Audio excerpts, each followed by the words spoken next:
Yeah, he's got to be here. There he is. Here he comes. Now the prisoner wearing a black sweater, he has changed from his T-shirt, is being moved out toward an armored car. Being led out by Captain Fritz. There is the prisoner.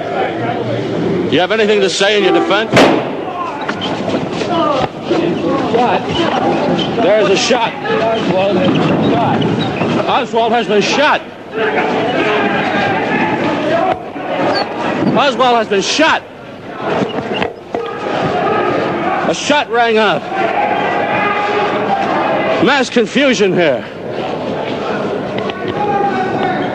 All the doors have been locked. Holy mackerel.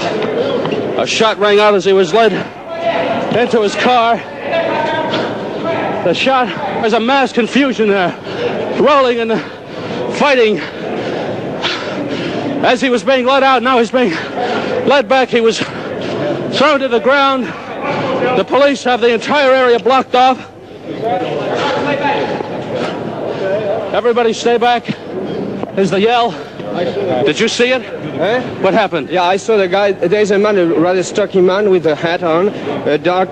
Stocky man with a hat on? He rushed, he crashed, and he shot him there, and I saw the flash, and Oswald said, "Oh," and that's it. Oswald doubled over. There was a big struggle on the ground.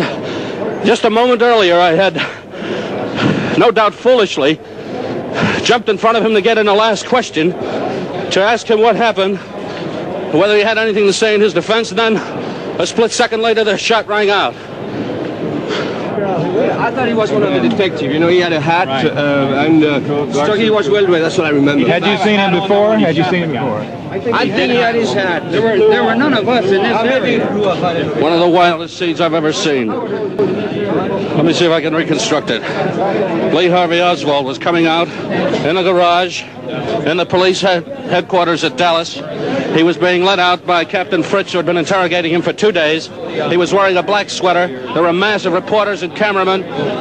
We were all lined up. I was directly opposite Oswald. And as Oswald came out, I leaped forward and I said, "Do you have anything to say in your defense?" Immediately after that, the shot rang out. There was a man posing as a reporter in the crowd here. Somehow he got in. Somehow he got through the police protection and police cordons. And now an ambulance is being rushed in here. Here is the ambulance. Screaming red lights. People, policemen. I saw the guy, and he was... Let me get back over here. An ambulance has arrived. They are rushing a mobile stretcher in. Oswald was carried back into the hallway. Here is young Oswald now. He is being hustled in. He is lying flat. To me, he appears dead. There is a gunshot wound in his lower abdomen. He is white. Pull the top down there, yelling. Here's the driver. Let the driver by. Oswald, white, lying in the ambulance. His head is back. He is out, unconscious. Dangling, his hand is dangling over the edge of the stretcher. And now the ambulance is moving out. The flashing red lights. Detective hopped in. Oswald rushed out of here.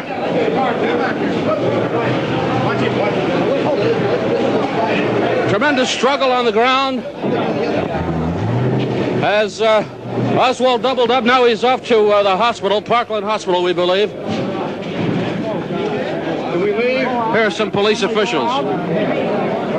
Who was he? Jack Ruby is the name. Jack Ruby? Ruby, Carousel Club. He runs the Carousel Club? He handed me that card the other day. He was in. What did he say? He was in the He was in the headquarters here. This gentleman knows more about it than I did. I know him. What did he Here say it is. killed him?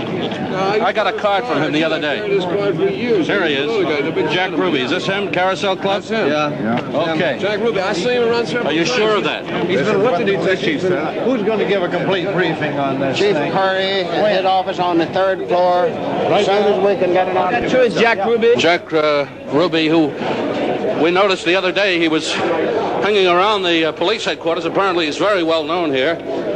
And He was in the offices and mingling around, and now, so we understand, he has shot Oswald. Holy mackerel.